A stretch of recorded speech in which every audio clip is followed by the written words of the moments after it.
Hey darlings, just a reminder that it's not ever too late to start prepping if you haven't already. And let me quickly remind you how leftist prepping differs from what you may have heard from prepping from other sources. As someone who cares about the freedom, health, and safety of all people, you don't want to just hole yourself up in a bunker with a bunch of guns and bean cans. What you want to do is set yourself up so that you are okay for a few days, a few weeks, a few months, if you have the time and the space and the money to do so, right? You want to set yourself up so that you're okay, so that you can help other people. In the stories that are coming out now about the hurricanes and the various responses, besides the fact that, hello, our government is not set up to, at scale, deal with all of the crises that occur following any kind of disaster of this scale. Not only are they not capable of it, they are unwilling, and they are sending money elsewhere when they should be sending it here. They should have mobilized for the response to these catastrophes the way they mobilize for war, but they will not, they do not, because they have no interest in doing so. What helped in communities that were suffering these catastrophes was people who were, first of all, lucky enough not to just get got by, the hand of fate, right? But then they had extra supplies. And so they were like, okay, I'm good. And then what do? They just went outside and sought to see who they could help.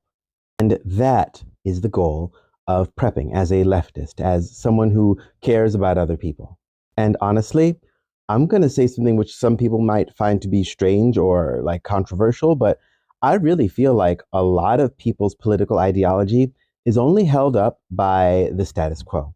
Because the second that a catastrophe showed up, a lot of people who would have called themselves, like fox loving good old boys were out there helping people who the day before would have basically spat at if they passed them at a Kroger's. The fragility of systems also includes the systems that have taken root inside of us.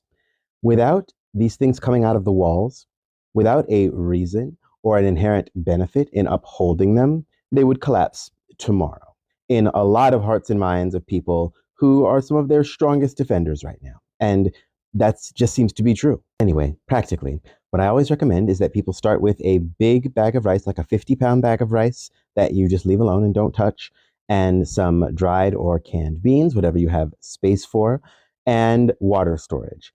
That should be enough for a couple of weeks of food for you so that you at least know where your next meal is coming from. And then you can start to add on things like power and, flashlights and all the other stuff, right? The number one thing is food, always. Those people who can have as much more as you can have, not so that you can just, again, lock yourself away, but so that you can be like, okay, well, this is what I need for myself.